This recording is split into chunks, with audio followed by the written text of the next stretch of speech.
बीते 4 दिनों से छात्रों का आंदोलन चल रहा था आरआरबी, एनटीपीसी और ग्रुप डी के अलग अलग मामलों को लेकर के, जिससे आप पूर्णतः अवगत ही होंगे।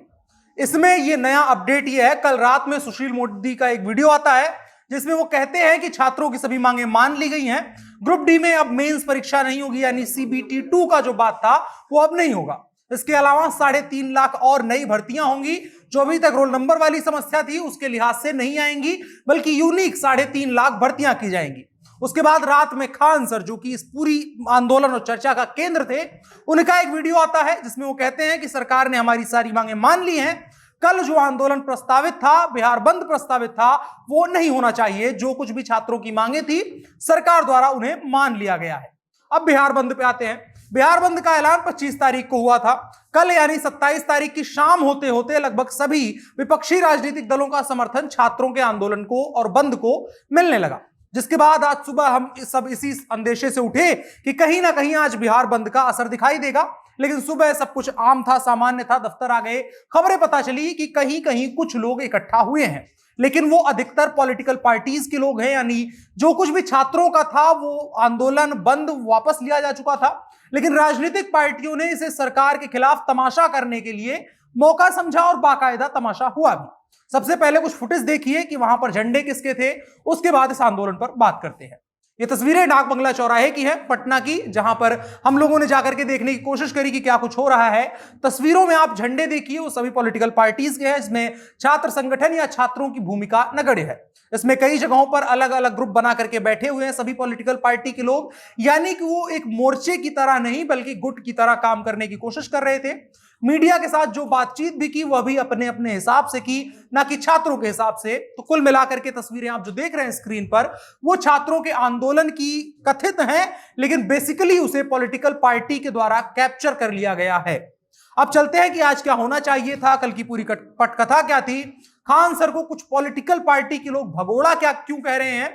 पॉलिटिकल पार्टी के वो लोग जिनका ये मसला नहीं था, समर्थन जरूरी था, लेकिन उसे अपना मुद्दा बनाने की जो कोशिश करी और उसके बाद खान सर को भगोड़ा साबित करने लगे, सही गलत साबित करने लगे, वो चीज एक तरीके से गलत थी। छात्रों, शिक्षकों और सरकार के बीच का मसला था। इसमें पॉलिटिकल पार्टी के लोगों का समर्थन जरूरी था, लेकिन वो इस आंदोलन को कैप्चर क्यों कर रहे हैं, ये तमाम चीजें समझेंगे। सबसे पहले ये जान लेते हैं कि सुशील मोदी ने कल रात में क्या कहा। उन्होंने कहा कि ग्रुप डी की 2 के बजाय 1 परीक्षा होगी। साथ ही उन्होंने कहा कि एनटीपीसी की परीक्षा के 3.5 लाख अतिरिक्त परिणाम एक छात्र यूनिक रिजल्ट के आधार पर घोषित किए जाएंगे, जिसका मतलब था, जो आरोप लग रहा था कि रोल नंबर के आधार पर किया जा रहा है, उस तरीके से नहीं होगा, बल्कि एक यूनिक रिजल्ट आएगा। जिसके बाद यह स्पष्ट हुआ कि रेल मंत्री के द्वारा सुशील मोदी को भरोसा दिलाया गया है कि छात्रों से सरकार सहमत है, उनकी मांगों के अनुरूप ही निर्णय लेगी।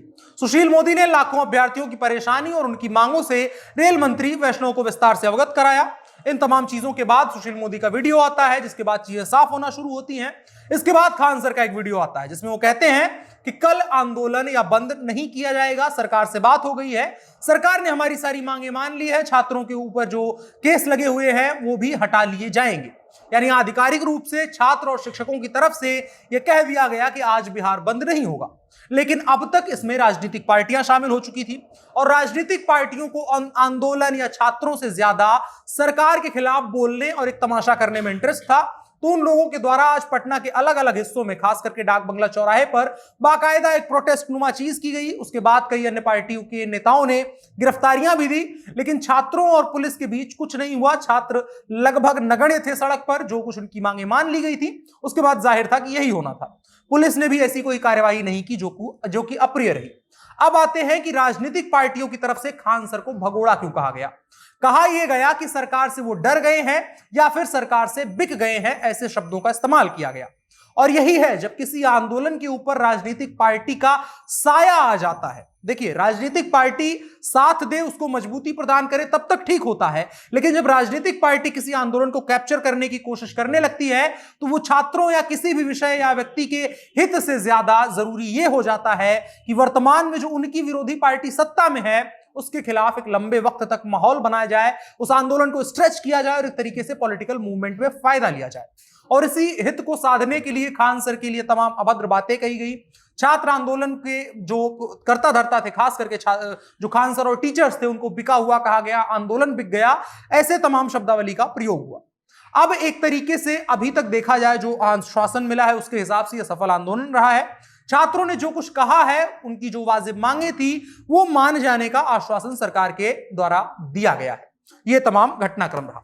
अब इसके आगे कुछ सीख मिलती है। हर जो घटना होती है जो खास करके युवा करते हैं, उससे कुछ ना कुछ सीख निकलती है जो हमें माननी चाहिए। और आगे जब भी जिस तरीके से अभी सरकार ने किया है, आगे कोई भी लोकतांत्रिक तरीके से चुनी हुई सत्ता अगर आपके ऊपर दमनकारी या तानाशाही ढंग से, एक तरफा ढंग से कोई आदेश थोपना चाहे तो उसका विरोध कैसे किया जाए और उस बात को कैसे मनवाया जाए, उसका उदाहरण यह आंदोलन है। सबसे पहली बात कि अपने मुद्दे पर क्लियर होना छात्रों के सबसे फायदे में रहा। दूसरा, जो ये लोग थे वो नेता से ज्यादा विषय पर टिके रहे और बल के ऊपर इन्होंने बुद्धि को तरजीह दी। कुछ जगहों पर झड़प की बातें, झगड़े की बातें, पत्थरबाजी की बातें सामने आई, लेकिन उसको समय रहते कंट्रोल कर लिया गया। जिस तरह से मूवमेंट रहा उसको कंट्रोल करके रखा गया। इसके अलावा भी तमाम चीजें हैं जो आप समझ सकते हैं इस आंदोलन से। अगर आप इस आंदोलन के हिस्सा हैं और अगर आपके समझ में कुछ आया है और कि जब सरकार आपके साथ कुछ गलत करे और जिस तरीके से अभी बात मनवाई गई है उसी तरीके से आगे भी छात्र मनवा सकें, अगर आपके पास ऐसी कोई समझ आई है, कुछ ऐसी चीजें समझ में आई हैं, तो उसको कमेंट बॉक्स में बताएं और साथ ही साथ अगर संभव हो तो वीडियो ही बनाएं और बताएं कि किस तरीके से सरकार के खिलाफ खड़ा हुआ जाता है एक वाजिब मांग के साथ, बिना राजनीति किए, बिना राजनीतिक लाभ के। हमको यह समझना चाहिए कि पार्टी बदल जाने से व्यवस्था नहीं बदल जाती है। सरकार गिराना जैसी तमाम चीजें वो एक अलग पर्सपेक्टिव में जाती हैं। उसके बाद आप मांग मनवाने पर नहीं रह जाते हैं और सरकार के लिए भी मांग मानना फिर ऑप्शन नहीं रह जाता है, फिर वो भी उस आंदोलन को दबाने की कोशिश करने लगती है। संवाद का स्पेस बना करके जिस तरह से छात्रों ने रखा और शिक्षकों ने रखा और दूसरी तरफ से सरकार पर जिस तरीके से दबाव बनाया गया, वो तमाम चीजें होती हैं कि लोकतंत्र और जनमत का सम्मान करते हुए सरकार से अपनी वाजिब मांग के लिए खड़े होना उनके सामने और तब तक खड़े रहना जब तक आपकी मांगे मान नहीं ली जाती है। और इसके साथ साथ इससे यह भी सीख मिलती है कि जो छात्र होते हैं, जो आंदोलन होता है किसी विषय को लेकर के, छात्र हो या किसी की भी मांग हो, उनको यह चीज ध्यान में रखनी चाहिए कि किसी की राजनीतिक एस्पिरेशंस को पूरा करने का माध्यम ना बन जाए। इसके अलावा तमाम चीजें हैं जो सीखने को मिली है, लेकिन अभी भी इस चीज को लेकर के एक चीज समझनी चाहिए कि सरकार के द्वारा अभी आश्वासन दिया गया है, मांगे नहीं मानी गई हैं, इसलिए अभी भी इस चीज पर बाकायदा नजर बनाए रखें। हम भी नजर बनाए रखेंगे कि सरकार आश्वासन देकर के बाद में अगर मुकरती है तो उसके खिलाफ भी उतनी ही मजबूत आवाज के साथ आगे भी खड़ा हुआ जाए। आपकी क्या राय है कमेंट बॉक्स में बताएं। आज की बड़ी खबर में इतना ही। अब बढ़ चलते हैं कार्यक्रम के अगले हिस्से की तरफ, जो है in short. Bharatiya Janata party ने उत्तर प्रदेश विधानसभा चुनाव के लिए आज अपनी 91 प्रत्याशियों की सूची जारी करी है, जिसमें अयोध्या का भी नाम है। यहां से पूर्व जो वर्तमान में विधायक हैं वेद प्रकाश गुप्ता, उन्हीं को टिकट दिया गया है। वहीं उत्तर प्रदेश सरकार के सूचना सलाहकार शलभ मणि त्रिपाठी को भी देवरिया से टिकट मिला है। इसके अलावा भी 91 प्रत्याशियों की सूची आज जारी हुई है। इसके अलावा बहुजन समाज पार्टी ने भी आज 53 उम्मीदवारों की एक और सूची जारी करी। इस सूची में 5 महिलाओं और 16 मुस्लिमों को टिकट दिया गया है। खास बात यह रही कि कभी स्वामी प्रसाद मौर्य के करीबी रहे बीएन मौर्य की बेटी अंजलि को ऊंचाहार से टिकट मिला है, जहां से 2017 में स्वामी प्रसाद मौर्य के बेटे ने भाजपा के टिकट पर चुनाव लड़ा और इस बार समाजवादी पार्टी से टिकट उनके बेटे को नहीं मिला है, उत्कृष्ट मौर्य को नहीं मिला है। इसके अलावा भारतीय जनता पार्टी और पूर्व कार्यवाहक मुख्यमंत्री अम्मार अंसारी के बेटे को भी बसपा ने टिकट दिया है। इसके अलावा एक और खबर, समुद्री सुरक्षा को मजबूत करने के लिए स्वदेशी हल्के हेलीकॉप्टर ALH MK3 विमान को औपचारिक रूप से आज INS उत्कर्ष में शामिल करवा लिया गया है। अंडमान और निकोबार कमांड सिनकैन जिसको कहा जाता है, उसके commander in chief lieutenant general Ajay Singh के द्वारा पोर्ट ब्लेयर में आज औपचारिक रूप से इसे शामिल कराया गया।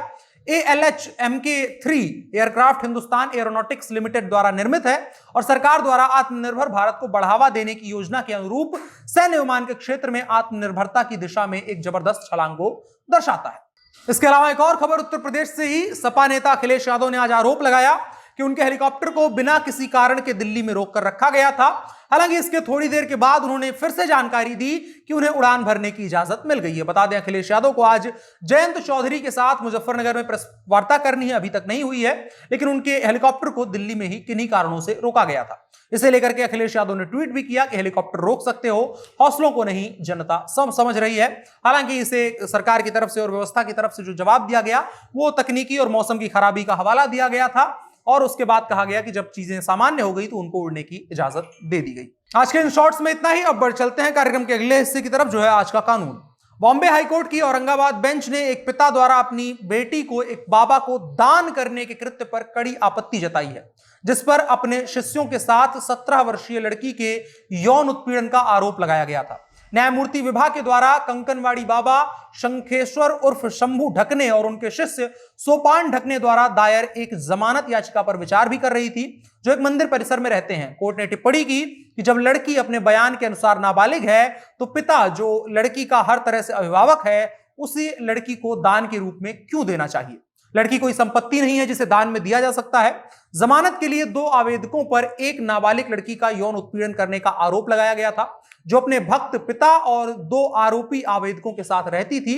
न्यायमूर्ति कंकनवाड़ी को परेशान करने वाले तथ्य के बारे में बताया गया न्यायमूर्ति को कंकनवाड़ी को परेशान करने वाले तथ्य के बारे में बताया गया कि लड़की के पिता ने बाबा के साथ एक दान पत्र निष्पादित किया था, लिखा था, और उसमें उल्लेख किया गया था कि कन्यादान भगवान की उपस्थिति में किया गया है। बाबा और उसके शिष्य कथित तौर पर नशीले पदार्थों का सेवन करते थे और इस तरह की गतिविधियों के लिए गांव के युवाओं को शामिल करते थे। अभी अंतिम आदेश नहीं आया है, अभी आपत्ति जताई गई है। इसके बाद पुलिस को मामले को जांच के लिए कह दिया गया है कि किस तरीके से यह पूरा घटनाक्रम हुआ, और उस लड़की का भी मेडिकल टेस्ट करवाया जाएगा और चेक किया जाएगा वो आधिकारिक रूप से नाबालिग है या नहीं, और उसके बाद कोई भी कार्यवाही की जाएगी। आज के कानून के हिस्से में इतना ही। अब बढ़ चलते हैं कार्यक्रम के आखिरी हिस्से की तरफ, जो है नसीहत। साहिर लुधियानवी का एक शेर है। आज जो कुछ भी छात्रों का पिछले 4 दिनों से या 1 हफ्ते से जो आंदोलन चल रहा था, उसकी लगभग सफलता हो गई है। तो एक शेर उन्हीं का है कि 1000 बर्क गिरे, लाख आंधियां उठें, जो फूल खिल के रहेंगे जो खिलने वाले हैं।